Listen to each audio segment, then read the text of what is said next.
As you mentioned, COP19 is a COP which is focused on implementation of the agreements that we reached in Durban for the action to be taken in the period 2012 to 2020.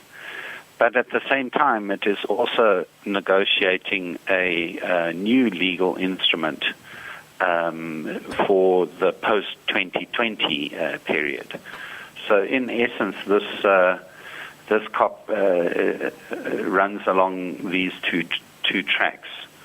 The first week of this COP is largely technical in nature, and it's negotiating various technical rules for the Kyoto Protocol, finalizing the rules for accounting.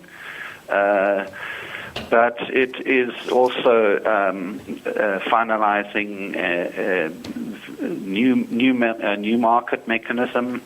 It's finalizing various transparency arrangements and reporting and measurement and verification arrangements for actions to be taken by those countries which are not under the Kyoto Protocol. And in parallel with that, we are negotiating the elements to be included in the new legal instrument, which would come into effect after 2020. So this technical work has progressed. There's still some further work to be done. But the second week is largely political, and any unresolved issues would then be taken to the level of ministers during the second week. Mr. Wills, I wanted to ask you about, at the heart of the COP movement really is the Green Climate Fund. Are developed nations going to put their money where their mouths are, as it were, with regards to this fund, so that we can start seeing effective implementation around the globe? Yes, and at this point in time, the Green Climate Fund governance arrangements have been finalized. These are the final technical negotiations which have happened here. The hosting arrangements in South Korea have been finalized, and the fund would then be launched in December next month. Prior to this, the developed countries have been delivering what they call climate finance on a more bilateral basis, using existing multilateral funds like in the World Bank and in the Global Environment Facility. And thus far, they claim to have delivered around $10 billion per year. In terms of actual commitments to the Green Climate Fund, we have yet to see those commitments. Although we are expecting some countries next week, when their ministers attend the last week of the conference, to make announcements to this effect. But I can't say to you exactly how much and who will make those contributions. Let's move the focus back to South Africa. Where do we rank when it comes to things like the reduction of greenhouse gas emissions? Well, as you probably know, South Africa is between a rock and a hard place, if you would want to call it. On the one hand, we are among the top 20 largest greenhouse gas emitters in the world.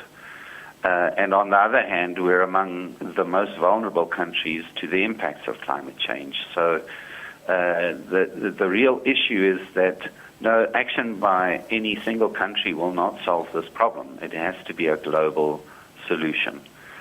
So we, as a responsible global citizen, have committed to make our fair contribution to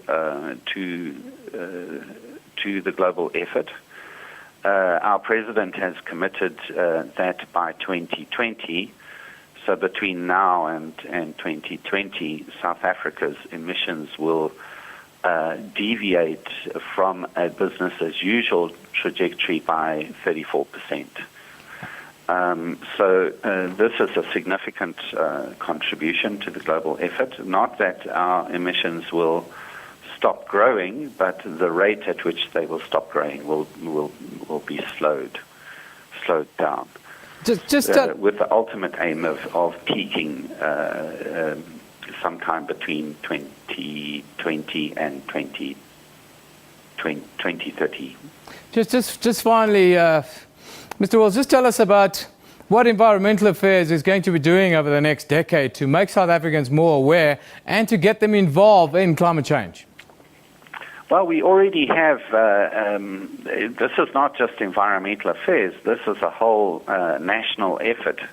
But in terms of mitigation, I'm sure you're aware that the Department of Energy has this bid process for renewable energy sources. The IRP, or the Integrated Resource Plan, provides for some 8.6 gigawatts of renewable energy.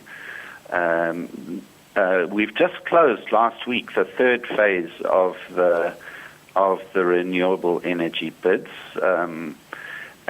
which would be an investment of over 70 billion rands into the economy of the country on renewable energy, but would also provide about just over 3 gigawatts or 3,000 megawatts of renewable energy. Yeah. We are now in the top 10 of renewable energy markets in the world. Just as an example of what we're doing significantly. You've just spoken about the Gautrain, which is really the expansion of the public transport system to reduce our transport emissions. We have the bus rapid transit initiatives, the road to rail initiatives, many industrial initiatives, subsidies for more efficient industrial plant. We've got the solar water heater subsidies, where 1 million solar water heaters would be equal to one coal-fired power plant. So many policies across many sectors are being implemented at the moment. Thank you very much for joining us this morning, Mr. Wills. That is the Deputy Director General for International Relations, Alf Wills, joining us on the line from COP19 in Warsaw, Poland. And while we're on the matter of